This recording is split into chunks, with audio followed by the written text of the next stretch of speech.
Assalamualaikum, selamat pagi anak-anak.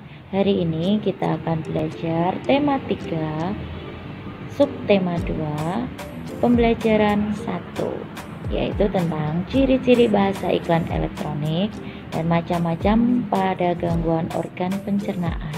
Sudah siap untuk belajar? Ayo kita belajar bersama-sama ya. Ayo kita perhatikan gambar berikut. Di sini ada gambar macam-macam makanan ya anak-anak. Ada hamburger, pizza, soda, ayam crash, terus ada susu, terus jeruk, wortel, apel, tomat, pisang, sawi, dan kol. Dari macam-macam makanan tersebut kita bisa mengelompokkan ya, yaitu kelompok makanan mana yang sehat dan baik untuk tubuh kita. Kira-kira yang mana? Ayo, anak-anak tahu ya pasti ya. Betul sekali. Kelompok makanan yang sehat dan baik untuk tubuh kita yaitu susu, jeruk, wortel, apel, tomat, kol, pisang, dan sawi. Nah, kita lanjutkan ya anak-anak. Dan ini ada bacaan. Bacalah percakapan di bawah ini dengan cermat. Ini ada Dayu ya. Semalam aku melihat iklan tentang obat sakit perut baru untuk anak-anak di televisi loh. Udin menjawab, wah, sudah ada iklan baru lagi. Sepertinya itu produk baru ya. Dayu menjawab, betul, iklan itu menarik karena iklannya dibuat seperti film. Lani menjawab, ternyata media iklan itu bermacam-macam ya. Kalau kamu suka iklan di media cetak seperti di koran dan majalah atau media elektronik. Selanjutnya di sini Udin menjawab, kalau aku lebih suka media elektronik karena gambarnya dapat bergerak dan ada suaranya, jadi lebih seru. Lani pun menjawab, kalau aku suka kedua-duanya. Sekalipun iklan di media elektronik memang terdengar lebih seru, tetapi iklan di media cetak juga banyak yang bagus. Gambar-gambar yang dipergunakan memiliki warna yang cerah dan kalimat iklannya juga bagus-bagus. Nah, dari percakapan tersebut kita bisa menentukan apa tujuan dari iklan. Nah, tujuan dari iklan tersebut itu antara lain adalah agar masyarakat mau membeli produk tersebut. Agar masyarakat tertarik untuk membeli produk tersebut, maka iklan dibuat semenarik mungkin dan seefektif mungkin. Iklan memiliki peranan yang sangat penting dalam memasarkan produk agar dapat dikenal oleh masyarakat. Berikut contoh iklan. Nah, ini anak-anak pasti sering melihat ya, sponsor atau iklan Sprite kayak ada lemon-lemonnya gitu. Nah, iklan minuman merek Sprite berdurasi 10 detik namun cukup menarik. Iklan Sprite ya mengajak penonton untuk membeli produk minuman bersoda. Sprite memiliki slogan nyatanya nyegerin untuk menyegarkan kembali tubuh yang lemas, lelah, atau capek. Slogan nyatanya nyegerin menjadi daya tarik tersendiri bagi penonton. Nah, itu tadi iklan. Nah, sekarang kita membahas tentang perbedaan antara iklan media cetak dan media elektronik. Iklan media elektronik memiliki ciri iklan hanya sekilas dan berlangsung hanya saat itu saja. Sedangkan ciri iklan media cetak bisa dibaca atau dilihat kapan saja. Selanjutnya, untuk media elektronik menggunakan indera penglihatan dan pendengaran. Untuk media cetak hanya ditangkap melalui indera penglihatan. Ciri yang ketiga untuk media elektronik menggunakan suara dan gambar bergerak. Sedangkan ciri iklan media cetak menggunakan gambar diam dan tidak bersuara.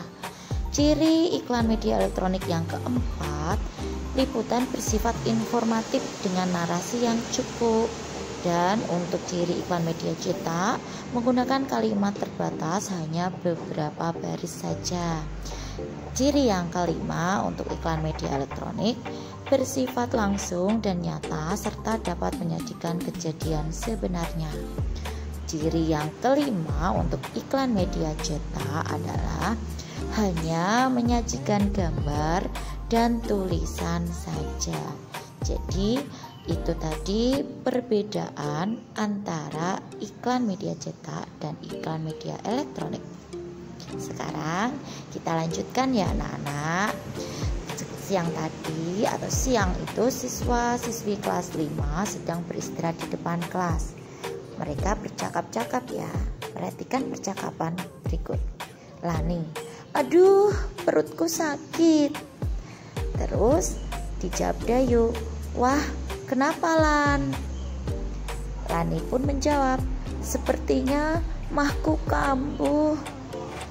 Dayu langsung menjawab, kemarin mahku juga kambuh Lan. Dokterku memberikan obat mah seperti yang ada di iklan televisi. Bahkan ada obat mah yang memiliki aneka rasa. Mungkin kamu pernah meminumnya?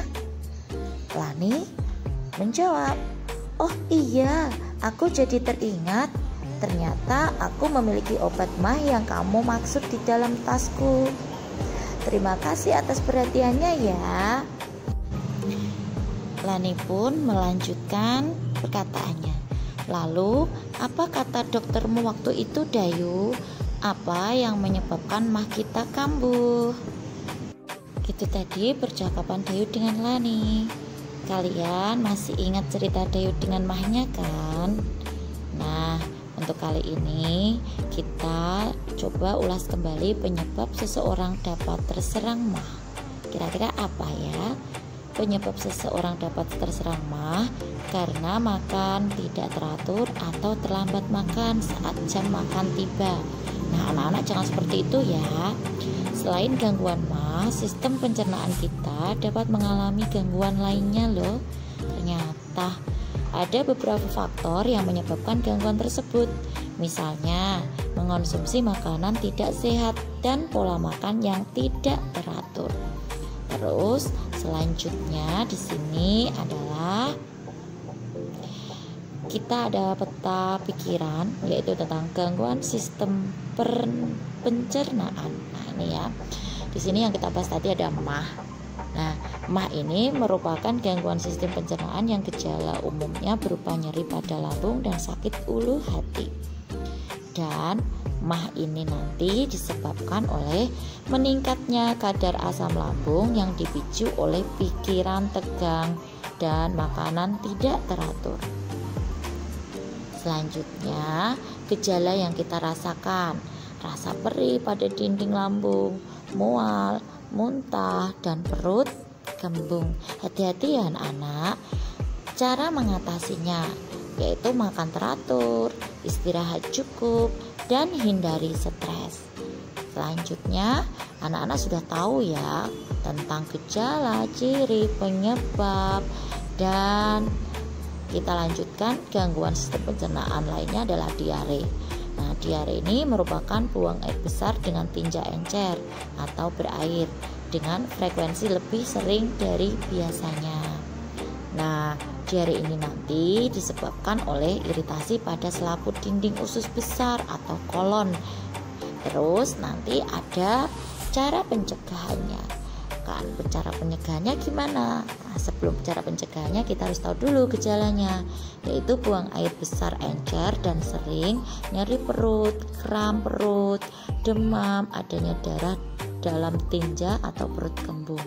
Sekarang cara mengatasinya yaitu minum air yang sudah matang, menjaga kebersihan diri dan lingkungan, mencuci tangan dengan sabun, dan tidak jajan sembarangan. Ingat anak-anak ya, jangan jajan sembarangan.